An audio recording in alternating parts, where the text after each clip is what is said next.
Textile জগতে বলতে গেলে একটা সুতা দিয়েই তো সবকিছু শুরু, তাই না? কিন্তু এই সুতার দুনিয়াটা এতটাই বিশাল যে এখানে ঢুকলেই এমন সব শব্দ কানে আসে যা মাথা ঘুরিয়ে দেওয়ার জন্য যথেষ্ট। তো চলুন আজ সুতার এই সব কাণ্ডকারখানা একদম সহজ করে বুঝে নেওয়া যাক।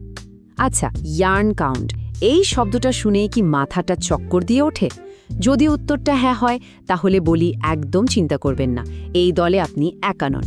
টেক্সটাইল ইন্ডাস্ট্রিতে এই একটা জিনিস নিয়ে যে কি পরিমাণ কনফিউশন তৈরি হয় তার বলার মতো না। খুব সহজ করে বললে ইয়ার্ন কাউন্ট আর কিচ্ছুই না, এটা হলো সুতাটা ঠিক কতটা মোটা বা চিকন সেটার একটা মাপ। আর এই কাউন্ট দেখে কিন্তু বোঝা যায় যে একটা টি শার্ট গরমে পরার জন্য আরামদায়ক হবে নাকি শীতে উষ্ণতা দেবে। আর এই সব বিভ্রান্তির মূলে আছে আসলে দুটো সিস্টেম। একটা হলো ইনডাইরেক্ট বা পরোক্ষ, আর অন্যটা হলো ডাইরেক্ট বা প্রত্যক্ষ। চলুন তো এই দুটো সিস্টেমকে একটু ব্যবচ্ছেদ করে দেখি। তো প্রথমে আসা যাক ইনডিরেক্ট সিস্টেমে, যেটা ইংলিশ কাউন্ট বা নে নামে অনেক বেশি পরিচিত। আর এখানে কিন্তু আসল প্যাচটা শুরু হয়, কারণ এই সিস্টেমের নিয়মগুলো একটু উল্টো। এই সিস্টেমের সবচেয়ে বড় ফান্ডাটা কি জানেন? একদম উল্টো। মানে কাউন্ট যত বাড়বে সুতা তত চিকন হবে। হ্যাঁ, ঠিকই শুনছেন, কাউন্ট বেশি মানে সুতা চিকন। এই উল্টো নিয়মটাই কিন্তু সব কনফিউশনের মূল, তো একদম মাথায় গেঁথে নিন। কিন্তু প্রশ্ন হলো, এই নে বা ইংলিশ কাউন্ট জিনিসটা আসলে কি? এর মানে হলো 1 পাউন্ড ওজনের একটা সুতার মধ্যে 840 গজের কতগুলো আটি বা হ্যাঙ্ক আছে, সেই সংখ্যাটাই হলো তার কাউন্ট। তার মানে এখানে ওজনটা ফিক্সড, মানে 1 পাউন্ড, কিন্তু দৈর্ঘ্যটা বদলাতে থাকে। আসুন একটা উদাহরণ দিয়ে ব্যাপারটা আরও পরিষ্কার করি। ধরুন একটা সুতার কাউন্ট হচ্ছে 30/1 নি। এর মানে কি? এর মানে হলো 1 পাউন্ড ওজনের এই সুতাটায় 30টা 840 গজের হ্যাঙ্ক আছে। সোজা হিসাবে এর মোট দৈর্ঘ্য দাঁড়ালো 25,200 গজ। তাহলে মূল কথাটা কি দাঁড়ালো? নি কাউন্ট যত বেশি হবে, যেমন ধরুন 30/1, সুতাটা হবে তত চিকন, যা পাতলা হালকা গরমের টি শার্টের জন্য একদম পারফেক্ট। আর নি কাউন্ট যত কম হবে, যেমন 16/1, সুতাটা হবে ততটাই মোটা, যা দিয়ে ভারী ফ্লিসের মতো শীতের পোশাক তৈরি হয়।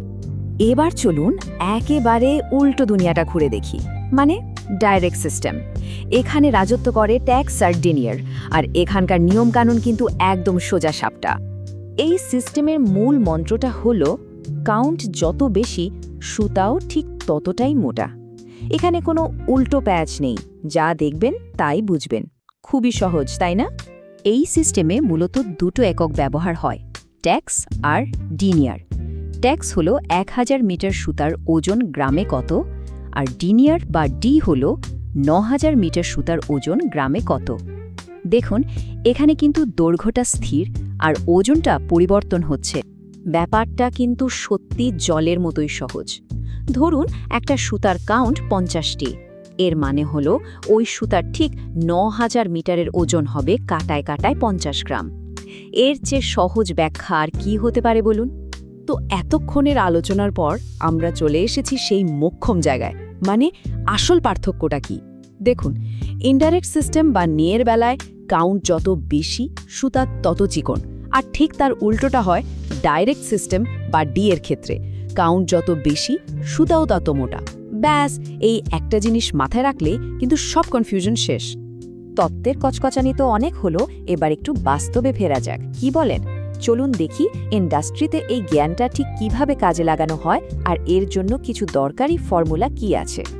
যারা এই ফিল্ডে কাজ করেন তাদের জন্য এই দুটো ফর্মুলা কিন্তু খুবই জরুরি। এক সিস্টেম থেকে অন্য সিস্টেমে কাউন্ট কনভার্ট করার জন্য এগুলোই ব্যবহার করা হয়। মানে নিট থেকে ট্যাক্স বা ডেনিয়ারে যেতে হলে এই ফর্মুলাগুলি হচ্ছে একমাত্র ভরসা। একটা মজার কথা বলি, এই ফর্মুলাগুলো মুখস্থ রাখা কিন্তু দারুণ কাজের। মানে এগুলো জানা থাকলে যে কেউ ফিল্ডে এক ধাপ এগিয়ে থাকবে, এটা নিশ্চিত। এই যে চার্টটা দেখছেন, এখানে নিট ইন্ডাস্ট্রিতে খুব বেশি ব্যবহার হয় এমন কিছু কাউন্ট দেওয়া আছে। যেমন ধরুন 24/1 নিট কাউন্ট দিয়ে সাধারণত আমাদের বেসিক টি শার্টগুলো তৈরি হয়। আবার 150 ডিনিয়ারের বেশি কাউন্ট ব্যবহার করা হয় স্পোর্টস জার্সির মতো পারফরমেন্স ওয়্যার। এখানে একটা মজার সতর্কতা মনে রাখতে হবে, ডিনায়ার যত বেশি হবে কাপড়টাও কিন্তু ততটাই ভারী হবে। তাই ভুলেও কখনো 500 কাউন্টের টি শার্ট বানানোর কথা ভাববেন না, নাহলে শুধু হেঁটে হেঁটেই হাঁপিয়ে উঠতে হবে। আমরা আমাদের আলোচনার প্রায় শেষ পর্যায়ে চলে এসেছি। সবকিছুর সার কথা হলেও কাপড়ের ভাষা যদি বুঝতে চান তাহলে সবার আগে আপনাকে কাউন্টের ভাষাটা বুঝতে হবে। আর শেষ কথাটা হলো, যদি আপনি কাউন্ট বোঝেন তাহলে কাপড়ের খেলাটাও ঠিক ধরে ফেলবেন, আর যদি না বোঝেন তাহলে কাপড়ই আপনাকে নিয়ে নাচাবে। আর শেষে একটা বোনাস লজিক দিয়ে শেষ করি। এন বাড়লে সুতা চিকন হয়, ডি বাড়লে সুতা মোটা হয়, আর কনফিউশন যখন বেড়ে যায় তখন মার্চেন্ডাইজার কোণঠাসা হয়ে পড়ে। আশা করি আজকের পর থেকে ইয়ার্ন কাউন্ট নিয়ে আর কোনো দ্বিধা থাকবে না।